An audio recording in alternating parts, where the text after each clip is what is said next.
Hey guys, today I'll be talking about the science of boosting the regenerative process. Now, at least once in your life you must have wondered if you could ever be like Wolverine or Deadpool and have a boosted regenerative process to be almost half immortal. Now, if you could, I bet you would go around screaming, I have a boosted regen process. So, that's an artist's impression of that. I'm the artist. So, let's imagine you play the oldest trick of the book and put a thumbtack on a chair. The chair, in specific, is the chair that your teacher sits on. So, when he or she sits on it, you know what will happen. This is an artist's impression of what I think your teacher will turn into after that happens. A killer robot that will try to kill you by sending you to the principal's office. I've never been there before, though. Now, here's a diagram of the skin.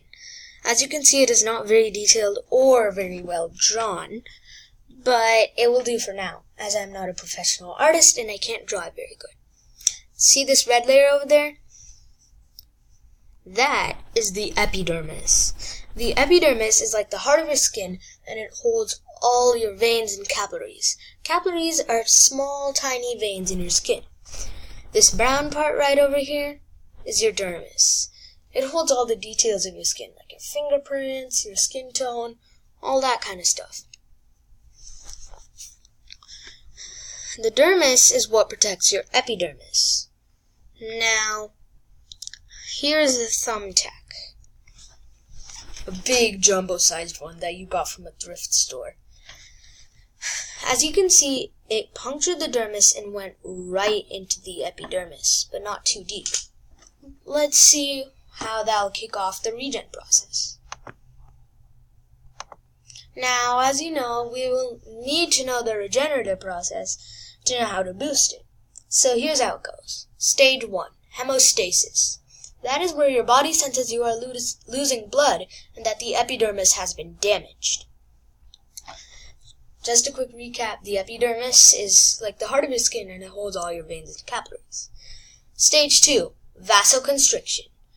Your blood cells tighten around the wound, forming a blood clot, and your body releases collagen for the purpose of blocking any invading or harmful bacteria. A blood clot is like that red spot you see after getting hurt. It can also be referred to the term as frozen blood, but it is not frozen blood. It is just your body forming a blood clot to kick off your second stage. Collagen is a type of fiber made from protein. This is why you'll need a lot of it, so you will have a pretty healthy body. Not only to make your muscles stronger, but also to produce more collagen for the purpose of blocking any invading or harmful bacteria. Stage 3, inflammation. White blood cells are released to fight bacteria that came through the blood clot. As you know, collagen might not be the most effective disinfectant for bacteria, so some might get in. This is why white blood cells are released, just in case. This is also why people use poison or chemicals with a lot of bacteria on bullets or other projectiles meant to be aimed at humans or other animals to kill them. That is because the bacteria that will come in if your animal survives, or human survives after stage 2, stage 3 it might not have so much luck on, especially of the bacteria when it multiplies, so it will eat all the white blood cells. Really happy thought you're thinking there. Stage 4, phagocytosis, where fiberglass cells are released to repair the injured shin. Great. I made a typo on my first video. Okay, that is supposed to say skin, so read it like that now. Fiberglass cells are released to repair the injured skin tissue bit by bit. This is the part where your injury starts looking really gross. Like where half of it is almost healed and the other half is still a blood clot. That is a part of phagocytosis. Now time to get to my concept. Now, to you right now, this might look like a bunch of objects laid on Paint 3D, but it is not. This is a syringe.